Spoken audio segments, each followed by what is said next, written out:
11:16. அதை அல்ல, அதிலும் மேன்மையான பரம தேசத்தையே விரும்பினார்கள். ஆகையால் தேவன் அவர்களுடைய தேவன் எனப்பட வெட்கப்படுகிறதில்லை.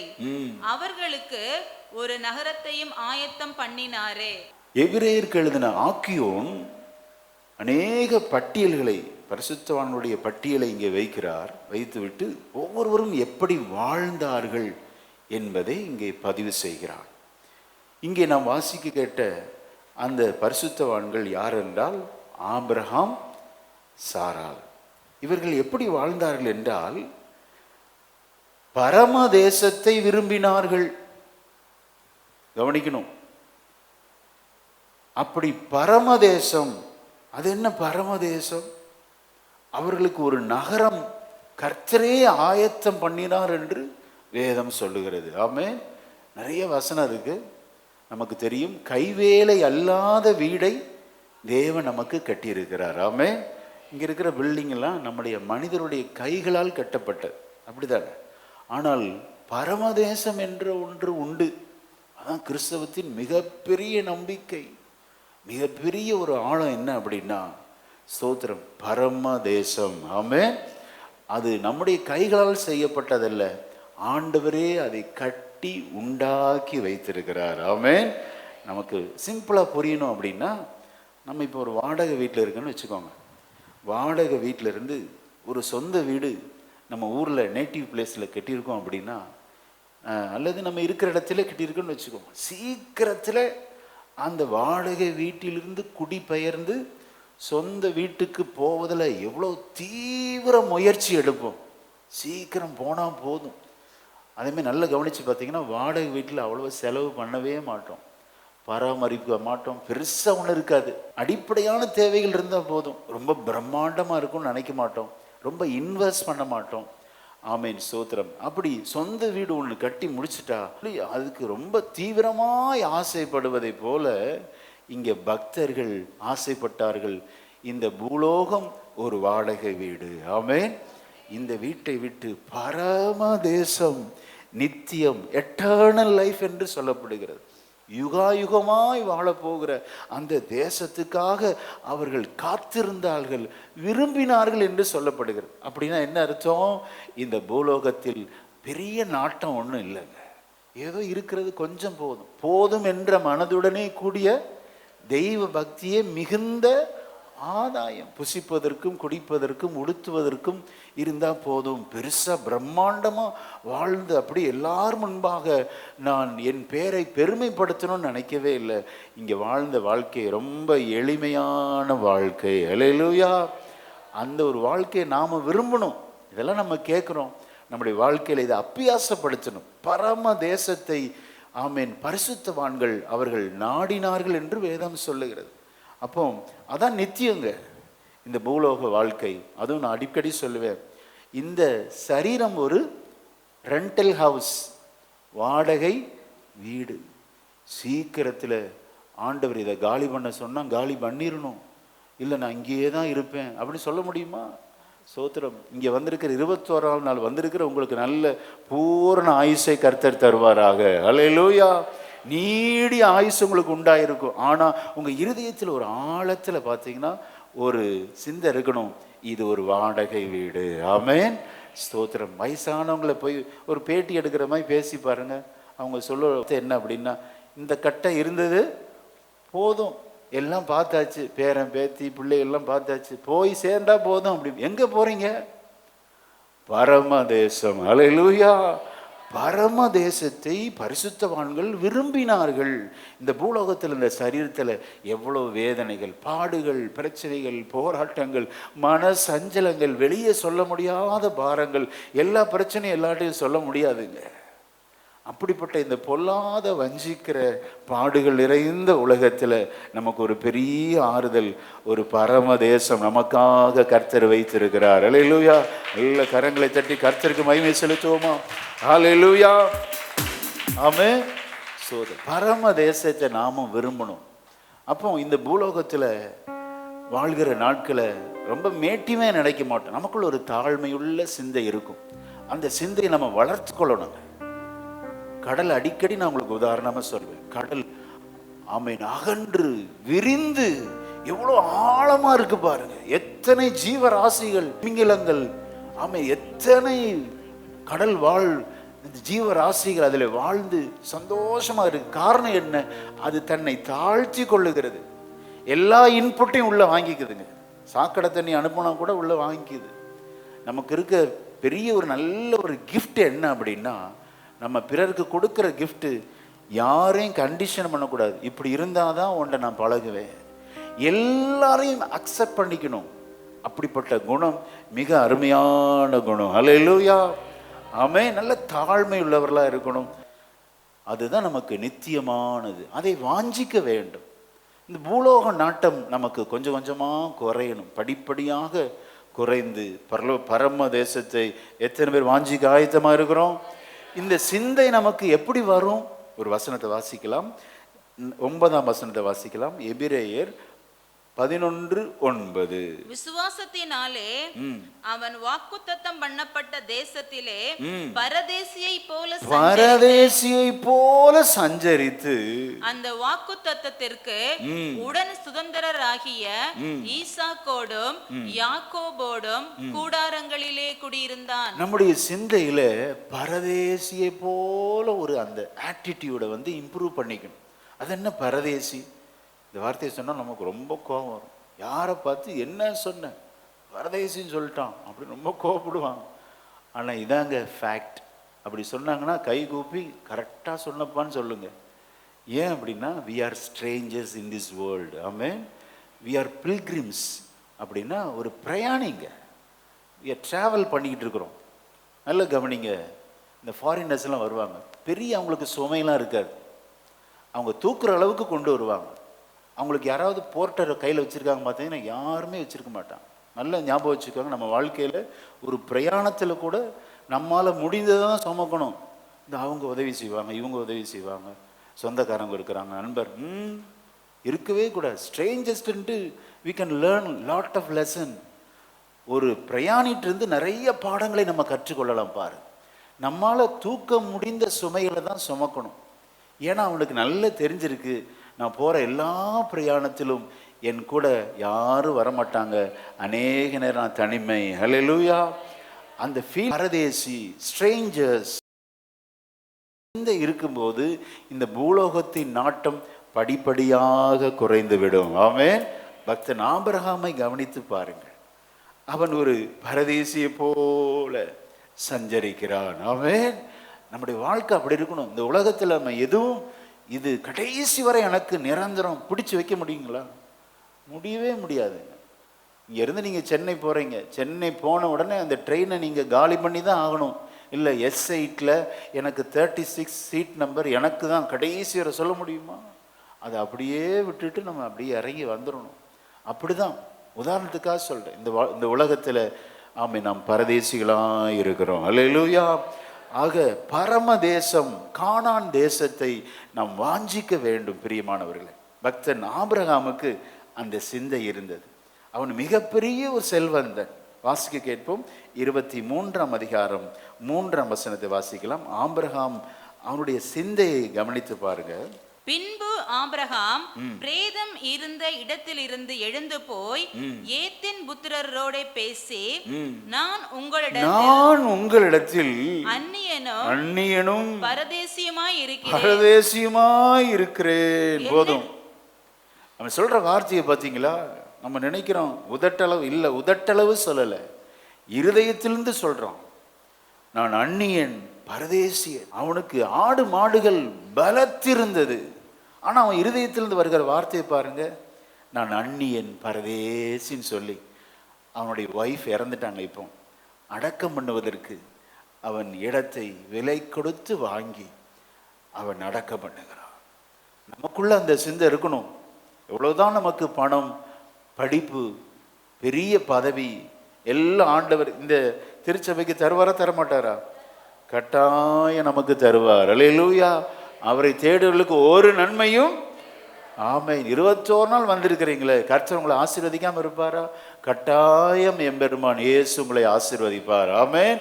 உங்களை ஆசீர்வதிக்கும் போது நல்ல பதவி, ஆமென், சோத்திரம். உயர்வு, அந்தஸ்து, இந்த காரணம்பேட்டையில் உங்களை உயர்த்தும் போது நீங்க சொல்லணும், எல்லாம் கிருபையால் கிடைத்தது, கர்த்தரே எனக்கு இதை கொடுத்தார். அல்லேலூயா.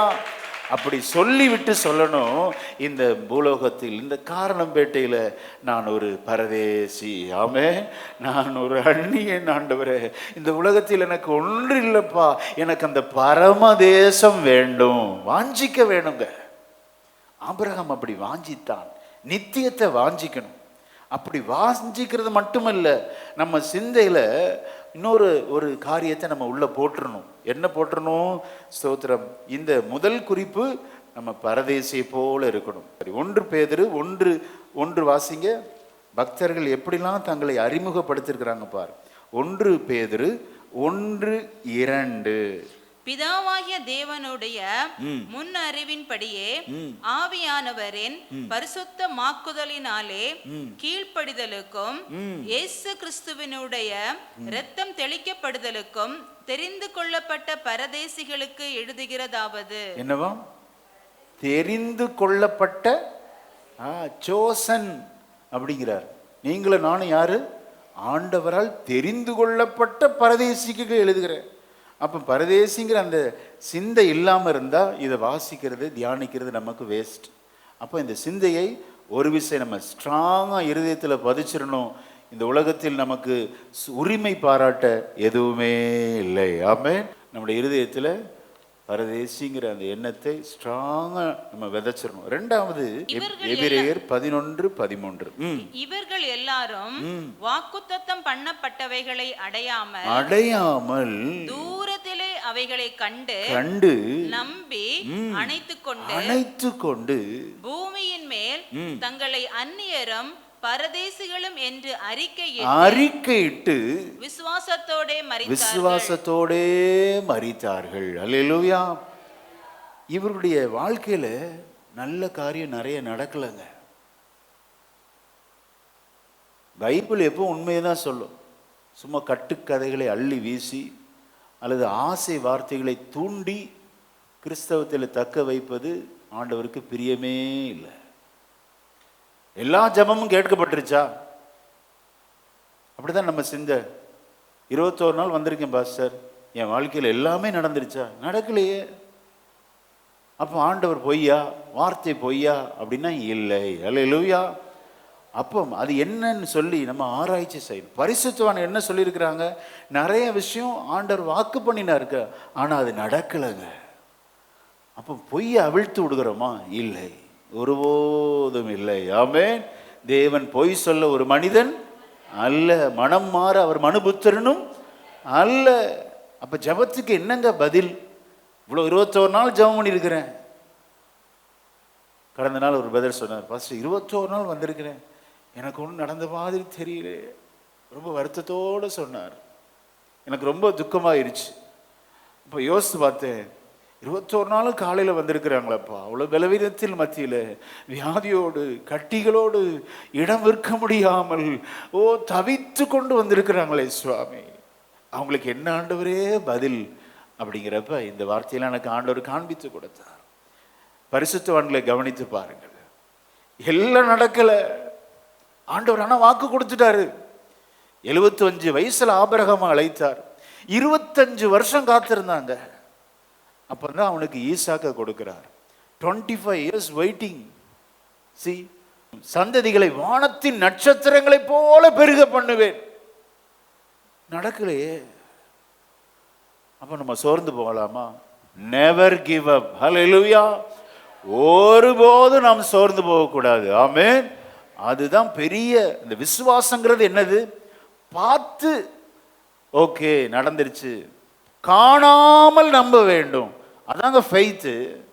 What is faith? விசுவாசனா என்ன? செஞ்சதுனால நடந்திருக்கு, ஓகே இப்போ நம்புறேன். அது எல்லாரும் நம்புறாங்களே, உலகத்தாரும் நம்புறாங்களே, மற்ற புற மதத்தினும் நம்புறார்களே. நமக்கும் அவங்களுக்கு என்ன வித்தியாசம்? காணாமலே நாம் நம்ப வேண்டும். இவைகளெல்லாம் கர்த்தர் எனக்காக செய்திருக்கிறார். அல்லேலூயா. இந்த 21வது நாள்ல உங்களுக்கு அநேக விஷயங்கள் கர்த்தர் செய்திருக்கிறார். என்ன உண்மை அப்படின்னா, நம்முடைய கண்கள் பார்க்கல, அவ்வளவுதான். எல்லாமே வந்து அப்படி வீடியோ போட்டு காமிச்சிருவாரா சொல்லுங்க? இல்லை. So we should trust in the Lord. Keep on trusting, keep on seeking, keep on knocking the door. தட்டிக்கிட்டே இருக்கணும், அவரை தேடிக்கிட்டே இருக்கணும், அவரை முழுவதும் நம்பிக்கொண்டே இருக்கணும். ஹல்லேலூயா. காணாதவைகள் இந்த உலகத்தில் நிரந்தரமானவைங்க. நீங்க வேணும் இருதயத்தில் எழுதிக்கணும் இந்த வார்த்தை. அன்சீன் திங்ஸ், காணாதவைகள் இந்த உலகத்தில். அப்போ காண்கிறவைகள் எல்லாம் டெம்பரவரிங்க. நான் வேணா சேலஞ்ச் பண்றேன், நீங்க பார்க்கறது எதுவானாலும் 100 வருஷத்துக்கு இருக்குமா அல்லது ஒரு 500 வருஷத்துக்கு இருக்குமா? பார்க்கிற எல்லாமே ஒரு நாள் முடிவுக்கு வரும். ஆமென். காணாதவைகள் எவைகள்? பரலோக ராஜ்யம். ஆமென். ஸ்தோத்திரம். நீங்க போய் பார்த்துட்டு வந்தீங்களா பாஸ்டர்? பார்க்கல, ஆனா நான் பிலீவ் பண்றேன், எங்களுக்காக எனக்காக ஒரு இடத்தை கர்த்தர் ஆயத்தம் பண்ணி இருக்கிறார். அல்லேலூயா. அப்படி இயேசு கிறிஸ்துவின் சிலுவை மரணத்தின் அந்த இரத்தத்தினால் எனக்கு இந்த விலையேற பெற்ற ரட்சிப்பை கொடுத்திருக்கிறார். அல்லேலூயா. ஆமென். அதாங்க நமக்கு ஒரு பெரிய நம்பிக்கை. நமக்கு கிடைத்த ரட்சிப்பு, இந்த சந்தோஷம், இந்த நம்பிக்கை எப்படி கிடைச்சிச்சு? கல்வாரி சிலுவையிலே இயேசுவை ஆமென் கதற கதற அடித்து கொலை செய்தார்கள். ஆணிகள் கடாவப்பட்டது. அவரை இருதயத்தில் இந்த சோத்திர மார்பு பகுதியில் ஈட்டினால் குத்தினார்கள். முள்கிரீடத்தை சூட்டினார்கள். முகம் முழுவதும் ரத்தங்க, அப்படியே முள்கள் வைத்து அடித்தார்கள். நம்ம சின்ன ஒரு பின்னை வச்சு குத்தி பாருங்க, எவ்வளோ பெயின் இருக்கும். பெரிய ஒரு முள் கிரீடத்தினால் அந்த முள்ளை வைத்து கோலால் அடித்த போது இங்கிருந்து ரத்தம் பீரிட்டு வந்து அவருடைய முகம் அந்த கேடு அடைந்தது என்று பக்தர்கள் எழுதி வைத்திருக்கிறார்கள். ஆமென். அந்த கேடு அடைந்து விலையேற பெற்ற ரட்சிப்பை நமக்கு கொடுத்தார். ஆமென். ஆக நமக்கு ஒரு நம்பிக்கை இருக்கிறது. அவருடைய இரத்தத்தினால் கழுவப்பட்ட எனக்கு ரட்சிப்பை ஆண்டவர் கொடுத்திருக்கிறார். எனக்கு ஒரு பரம தேசத்தை கர்த்தர் ஆயத்தம் பண்ணி இருக்கிறார். அல்லேலூயா. நான் அதில் பிரவேசிப்பேன். ஆனா நமக்குள்ள என்ன சிந்தை இருக்கணும்? நான் ஒரு பரதேசி, நான் ஒரு அந்நியன். கவனிச்சு பாருங்க, ஃபாரினர்ஸ் வருவாங்க, விசிட்டிங் விசால வருவாங்க. வந்தாங்கன்னா சின்ன பேக் எடுத்துட்டு வருவாங்க. அவங்க ட்ரெஸ் ரொம்ப எளிமையாக இருக்கும். அவங்களுடைய ஒரு வாடகை வீட்டில் இருக்கிறவங்க சிந்தையை கவனித்து பார்த்தீங்கன்னா தெரியும். இந்த டிரான்ஸ்ஃபர் ஜாபில் இருக்கிறவங்க பெருசாக பொருள்லாம் வாங்க மாட்டாங்க, சேமிக்க மாட்டாங்க. ஏன்னா அடுத்த ஒரு டிரான்ஸ்ஃபர் வந்தால் எல்லாத்தையும் தூக்கிட்டு போகணுமே. டிரான்ஸ்போர்ட்டேஷன் சார்ஜே பெரிய சார்ஜுங்க. அதை பேக் பண்ணுறது அது ஒரு பெரிய சார்ஜ். அப்போ இந்த அந்நியர்கள் பரதேசிகள் அவங்களுக்குள்ள பொருள் ஆசை இருக்காது. அவங்க இருதயத்தில் இங்கே செட்டில் ஆகுங்கிற அந்த எண்ணமே இருக்காது. அவர்கள் முழு சிந்தை நான் பரம தேசத்தை நாடுகிறேன். அல்லேலூயா. என்ன பாஸ்டர் 21 நாள் எங்களுக்கு ஆசீர்வாதத்தை அனுப்புவீங்கன்னு பார்த்தா எங்களை பரதேசம் சொல்லிட்டீங்களே அப்படின்னு நினைக்கிறீங்க. இதான் உண்மைங்க. நான் சத்தியத்தை தானே சொல்ல முடியும். அப்போ தராமல் இருப்பாரா? கண்டிப்பாக ஆண்டவரை தேடி வந்திருக்கிறோம். நமக்கு வேண்டிய பொருட்கள், பதவிகள், அந்தஸ்து, படிப்பு எல்லாம் கர்த்தர் தருவார். விசுவாசிச்சா நல்ல கரங்களை தட்டி கர்த்தருக்கு மகிமை செலுத்துவார். ஹல்லேலூயா. கட்டாயம் தருவாருங்க. ஆனால் நம்ம சிந்தை எப்படி இருக்கணும்? அது மேலே நாட்டம் இருக்கக்கூடாது. அவ்வளோதான். அதான் தட்ஸ் ஆல். நம்முடைய சிந்தை பரமதேசத்தை இருக்கணும். அவ்வளோதான். அந்த பொருட்கள் தருவாரா? கண்டிப்பாக தருவார். நாம் வாழ வேண்டிய சகல வசதிகளையும் கர்த்தர் செய்து தருவார். ஆனால் இந்த ஆட்டிடியூட் பார்த்தீங்கன்னா பரமதேசத்தினால் இருக்கணும். இன்னொன்று இப்போ நம்ம வாசிக்க கேட்டோம், விசுவாசித்ததை, ஆண்டவர் வாக்கு கொடுத்ததை பக்தன் ஆபிரகாம் அடையாமலே போனான். நமக்கு ஒரு விஷயம் நடக்கலைன்னு வச்சுக்கோங்க, அப்போதான் நம்ம சுபாவம் தெரியும். கோவப்படுவோம், முறுமுறுப்போம். ஆண்டவர் இருக்கிறாரா? எங்கே இருக்கிறார் அவர்? என் ஜெபம் இன்னும் கேட்கப்படலையே. அவரை நாடி வந்தது பயனற்றதாகி விட்டது. என் பிரச்சனை அப்படியே தான் இருக்குது. ஒருவேளை முறுமுறுத்து கொண்டு வந்திருக்கலாம் உங்க இருதயத்தில். ஸ்தோத்திரம். ஆமென். ஒரு முனகலோடு நீங்க காணப்படலாம். கர்த்தருடைய ஆவியானவர் பேசுகிறார், விசுவாசத்திலே நிலைத்திரு. ஆமென். அல்லேலூயா. விசுவாசத்துக்கு ஜீவன் இருக்குங்க. விசுவாசத்தை பற்றி ஆண்டவர் சொல்லும்போது விதைக்கு ஒப்பனையாய் சொல்லுகிறார். விதையை பாருங்க, அப்படி பார்க்கறதுக்கு சாதாரணமாக இருக்கும். ஆனால் கடுகளவு இருந்தாலும் அந்த விதைக்குள்ள என்ன இருக்கு? லைஃப் இருக்கு, ஜீவன் இருக்கு. அது மேலே இருக்கிறவரை அப்படியே அமைதியாக இருக்குங்க. ஆனால் என்னைக்கு மண்ணில் எடுத்து புதைக்கிறீங்களோ, சின்ன ஒரு செட்டு தண்ணீர் வாசனை வருதோ, அதுக்குள்ள இருந்த ஜீவன் வெளிப்படும் போது அந்த விதைக்கும் செடிக்கும் சம்பந்தமே இல்லைங்க. விதை இத்தனோன்னு இருக்கு, ஆனால் செடியை பார்த்தீங்கன்னு வச்சுக்கோங்க, மகிமையா எங்கிருந்து வந்துச்சு? விதவிதமான விதைகள், விதவிதமான செடிகள் வளர்ந்து பெருகி நிற்கிறத பார். உங்களுக்குள்ள இருக்கிற அந்த விசுவாசம் என்பது விதை. ஹல்லேலூயா. அந்த விதை கண்டிப்பா முளைக்கும். ஒரு நாள் பெரிய செடியாக மரமாக வளர்ந்து நிற்கும் போது நீங்கள் அறிந்து கொள்வீர்கள், நான் விசுவாசித்தது இன்னார் என்று அறிந்திருக்கிறேன். இந்த விசுவாசம் எனக்கு கெட்டு போகவில்லை, நிச்சயமாகவே முடிவு உண்டு. உன் நம்பிக்கை வீண் போகாது. ஹல்லேலூயா. இவர்களுக்கு நடக்கல, ஆனா கீப் ஆன் ஃபெய்த், அந்த விசுவாசத்திலே நிலைத்திருந்தார்கள். கவனிங்க, விசுவாசத்துக்குள்ள ஜீவன் இருக்குங்க. விதைக்குள்ள எப்படி ஜீவன் இருக்கிறதோ, அவர் அவனை வெளியே அழைத்து, நீ வானத்தை அண்ணாந்து பார், நட்சத்திரங்களை எண்ண முன்னாலே கூடுமானால் அவைகளை எண்ணு என்று சொல்லி பின்பு அவனை நோக்கி, உன் சந்ததி இவ்வண்ணமாய் இருக்கும் என்றார். அல்லேலூயா. வானத்துல ஒரு கேலக்சியில 1,00,000 ஸ்டார்ஸ் இருக்குங்க. 1,00,000 ஸ்டார்ஸ் இருக்கு ஒரு கேலக்சி. எத்தனை கேலக்சி இருக்கு யூனிவர்ஸ்ல அப்படின்னு பார்த்தீங்கன்னா 100 மில்லியன் கேலக்சி இருக்கு. 100 million galaxies are there in our universe. அப்போ ஆண்டவர் இவனை வெளியே கொண்டு வர்றார். எப்போ? இவனுக்கு குழந்தையே இல்லை, 99 வயசு ஆயிடுச்சு, குழந்தை இல்லை. ஆண்டவர் சொல்ல, உன் குழந்தை தருவேங்கிறார். எப்போ தருவீங்க சொல்லி எத்தனை வருஷம் ஆச்சு? வெளியே திடீரென்று கூடாரத்தை விட்டு வெளியே கொண்டு வந்து வானத்தின் நட்சத்திரங்களை எண்ண கூடுமானால் எண்ணு அப்படிங்கிறார். என்ன முடியுமா? இப்படியே 1 2 பார்ப்போம். நம்ம ஏரியாவில் பார்த்தீங்கன்னா 3 நட்சத்திரம் ஒரே லைனில் இருக்கும். பார்த்துருக்கிறீங்களா? சின்ன வயசுலேருந்து நானும் பார்த்துட்டே இருக்கிறேன். எண்ணிலாம் பார்ப்பேன், எண்ணவே முடியாது. ஆபிரகாம் சொல்ல, என்னப்பா அப்படின்னு. என்ன முடியல. அதே போல் உனக்கு குழந்தையை தருவேன் அப்படிங்கிறார். ஆச்சரியம்னா ஆச்சரியம். உடனே குழந்தை பிறந்துருச்சா? இல்லைங்க. அதை நம்ம வாசி கேட்டோம்.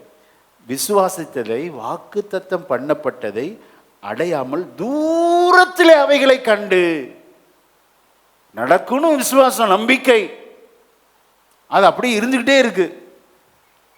இப்பவும் பாருங்க, நமக்கு தெரியும் எத்தனை வருஷம் ஆயிடுச்சு ஆபிரகாம் மரித்து, 4000 வருஷத்துக்கு மேல ஆயிடுச்சு.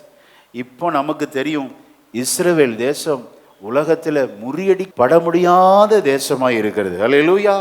எத்தனை அண்டை நாடுகளுடைய யுத்த முழக்கத்தின் மத்தியிலும் இஸ்ரவேல் தேசம் இருக்கு அப்படின்னா, அன்றைக்கு கர்த்தர் ஆபிரகாமுக்கு கொடுத்த அந்த வார்த்தையை தேவன் நிறைவேற்றி இருக்கிறார். அல்லேலூயா.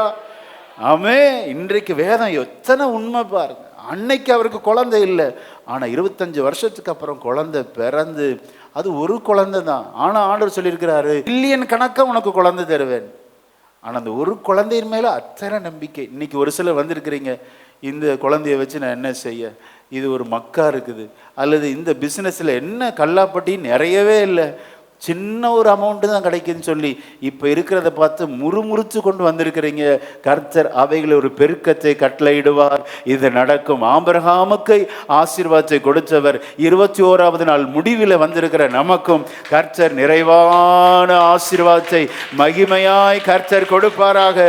ஹல்லேலூயா. ஆமென். விசுவாசிக்கணுங்க. விசுவாசத்தில் நிலைத்திருக்க வேண்டும், உறுதியா இருக்கணும். அடிக்கடி சொல்லுவேன், இயற்கையிலிருந்து நிறைய பாடங்களை நான் பல விஷயம் பலிபடுத்தல சொல்லியிருக்கிறேன்.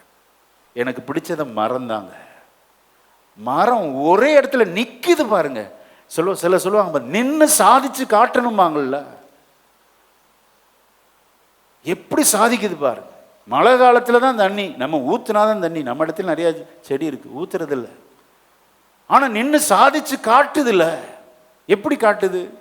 வறண்ட நேரத்துல தன்னுடைய இலைகளெல்லாம் உதிர்த்து மொட்டை ஆக்கிடுது பாருங்க. மனம் திரும்பணும். எல்லா நேரமும் நான் அப்படியே சுகபோகமாக இருக்குன்னு சொல்ல முடியுமா? நம்மை மாற்றிக்கொள்ளணும். இல்லாத நேரத்தில் நம்மை கொஞ்சம் வருத்தி கொஞ்சம் ஒரு எளிமையான வாழ்க்கை இருக்கிற நேரத்தில் அப்போ அனுபவிச்சுக்கோங்க. மழை காலத்தில் தண்ணியெல்லாம் உறிஞ்சு பனி காலத்தில் பனியில இருந்து இன்புட்டை எடுத்து பார்த்தீங்கன்னா அது கிளைத்து பூத்து பூத்து காய் காய்த்து கனிகளை கொடுக்கிறது. ஹல்லேலூயா, ஆமென். நின்று வாழ்ந்து சாதிச்சு காட்டணும். இருக்கிற இடத்திலே நின்று நம்ம சாதிக்கணும். அதாங்க பிளஸ்ஸிங். அதுக்கு தேவை பொறுமை. ஹல்லேலூயா. அவசரப்படக்கூடாது. மரம் எங்கேயாவது தாவி தாவி போகுதா, இங்கே இந்த காரணம்பேட்டையில் தண்ணியே இல்லைங்க, நான் சூலூர் குளத்துக்கிட்ட போய் வாழ்கிறேன் அப்படின்னு தாவி தாவி போகுதா? மனுஷன் மட்டும்தான் இங்கே வேலையே இல்லை, நான் வேற இடத்துல போய் வேலை செய்ய. அப்படி மாறி மாறி இருதயம் சிந்தைகள் எல்லாம் மாறுகிறது. விசுவாசத்தை விட்டு வழி போகிறார்கள், நம்பிக்கை இழந்து போகிறாங்க. நம்பிக்கை இல்லாமல் வந்திருக்கலாம், விசுவாசம் இல்லாமல் வந்திருக்கலாம். இருக்கிற இடத்திலே கர்த்தர் உங்களை சாதிக்க வைப்பார். அதற்கு தேவை நீடிய பொறுமையை தருவார். அதான் லாங் சஃபரிங்னு சொல்றாங்க, பேஷண்ட்னு சொல்றாங்க. பொறுமைக்கு என்ன ஒரு வார்த்தை சொல்லி முடிக்கிறேன். பொறுமை குறித்து நாம் சொல்லும்போது பேஷன்ஸ் அப்படிங்கிறான். நோயாளிகளை பாருங்க, நோயாளிகளிலிருந்து நம்ம நிறைய தெரிஞ்சுக்கலாம். பெரிய எம்எல்ஏவாக இருப்பாங்க, பெரிய டாக்டராக இருப்பாங்க, பெரிய ஆக்டராக இருப்பாங்க. ஆனால் ஒரு சாதாரண நர்ஸு ஊசியை குத்திக்காமா, என்னனாலும் நீ செய், என்னமோ செய்கிற, நல்ல மெடிசன் எனக்கு கிடைச்சா போதும், ஊன்னு சத்தம் போடுறாங்களா? ஒரு சத்தம் போடுறாங்க, கப்பு சிப்புன்னு இருக்காங்க பாரு. ஆரோக்கியத்துக்காக, உடல் ஆரோக்கியத்துக்காக தன்னையே அர்ப்பணிக்கிறாங்க. அதான் பேஷன்ஸ். நம்முடைய வாழ்க்கையில் அதை எப்படி நம்ம அபியாசப்படுத்தணும், எப்படி ப்ராக்டிக்கலாக கொண்டு வரணும் அப்படின்னா, எது நடந்தாலும் நடக்காவிட்டாலும் பொறுமையோட காத்திருந்து, அல்லேலூயா, இது நடக்கலையே, அது ஆகலையே, இது ஆகலைன்னு ஒரே புலம்பலுங்க. வாயை திறந்தா புலம்பல், கெட்ட வார்த்தை பேசி இருதயம் கெட்டு வீட்டில் சமாதானம் குட்டிச்செவராய் தீர்க்கமாக இடைபடுகிறார். பொறுமையாயிரு, பொறுத்திரு, காத்திரு, ஏற்ற நேரத்தில் கர்த்தர் உங்களுடைய காரியங்களை வாய்க்க பண்ணுவார். ஆமென். ஆபிரகாமை கவனிங்க, விசுவாசத்தில் பொறுமையா இருந்தான். கர்த்தர் அவனுக்கு கொடுத்தாரா இல்லையா? அப்பம் பார்க்கல. இஸ்ரவேல் தேசம் பார்த்தாரா? இல்லை. சுய தேசத்தை விட்டு, கல்தேயர் என்கிற ஊர் தேசத்தை விட்டு புறப்பட்டு தகப்பன் வீடு, தாய் வீடு, சொந்த பந்தங்கள் எல்லாம் விட்டு ஆண்டவர் காட்டின இடத்துக்கு வந்தான் ஐயா. அல்லேலூயா. வேதம் சொல்லுகிறது இதே அதிகாரத்தில், போகிற இடம் இன்னதென்று அறியாமல் புறப்பட்டு வந்தான். கிறிஸ்தவத்தில் வந்தால் ஏற்றுக்குவாங்களா? ஜாதி ஜனம் ஏற்றுக்காது. நான் நேற்றைய தினத்தில் சொன்னேன், டாஸ்மாகில் போய் இருந்து மதுபானம் பண்ணி கீழே விழுந்து கிடந்தாலும் சொந்த பந்தம் ஒன்றும் சொல்லாது. ஆனால் கிறிஸ்தவத்தை ஏற்றுக்கொண்டா ஜாதி ஜனம் என்னெல்லாம் சொல்லுது பாரு. ஆபிரகாமுக்கு எவ்வளோ பெரிய பிரச்சனை. சொந்த வீடு இருந்துச்சு, பெரிய பிஸ்னஸ், கல்தேயர் ஊரில், எல்லாவற்றையும் விட்டு ஆண்டவர் சொன்னார் போ அப்படின்னார். உடனே புறப்பட்டாங்க. அதான் கீழ்ப்படிதல். லெஃப்ட் ரைட் பார்க்கக்கூடாது, லாப நஷ்டம் பார்க்கக்கூடாது, யாரையும் பார்க்கக்கூடாது. நம்ம பிறப்பது தனிமை, இறப்பது தனிமை, நியாய தீர்ப்பு அடைவதும். அன்னைக்கு ஃப்ரெண்ட்ஸோ சொந்த பந்தம் யாரும் வரமாட்டாங்க. நம்ம ஆத்மாவுக்கு நம்ம தான் உத்தரவாதம். We are the responsibilities. Abraham கீழ்ப்படிந்தான். சுய தேசத்தை விட்டு பல மைல்கள் பிரயாணம் பண்ணி அவன் இஸ்ரவேல், இப்போ இருக்கிற இஸ்ரவேல் பாருங்க. ஆமென். எவ்வளோ மகிமையாக இருக்கு. வேர்ல்டே பயப்படுதுங்க. வான் பாதுகாப்பு மண்டலத்தை பாருங்க, ட்ரோன் வச்சு எதுவும் தாக்க முடியாது. எவ்வளோ ஆண்டவர் கொடுத்த அந்த வாக்கு தத்தங்கள்லாம் அப்போ தூரத்திலே பார்த்துருக்கேன் ஆபிரகாம், இதெல்லாம் ஆண்டவர் எனக்கு செய்வார். அல்லேலூயா. இன்றைக்கு நம்முடைய கண்களுக்கு முன்பாக சாட்சியாக இருக்கிறது. ஆண்டவரை ஏற்றுக்கொண்டு ஆண்டவர் கைவிடுவாரா? ஒருபோதும் கைவிட மாட்டார். அல்லேலூயா. நம்முடைய வாழ்க்கை நோக்கம், நம்முடைய அப்ஜெக்டிவ் கோல், வாட் இஸ் அவர் கோல் அப்படின்னா பரமதேசம். ஆமென். நெக்ஸ்ட் மறுமைக்குரிய வாழ்வை நம்ம தேடணும். ஆண்டவர் கொடுத்த வாக்குத்தத்தத்தை நடக்கலையேன்னு சொல்லி சோர்ந்து போகாதீங்க. கர்த்தர் எல்லாம் ஏற்ற வேலையில வாய்க்க பண்ணுவார். ஆமென். ஏற்ற நேரத்தில் கர்த்தர் காரியங்களை வாய்க்க பண்ணுவார். ஆமென். பலனடைந்து நாங்கள் கடந்து செல்ல உதவி செய்யும். இயேசுவின் நாமத்தில் பிதா.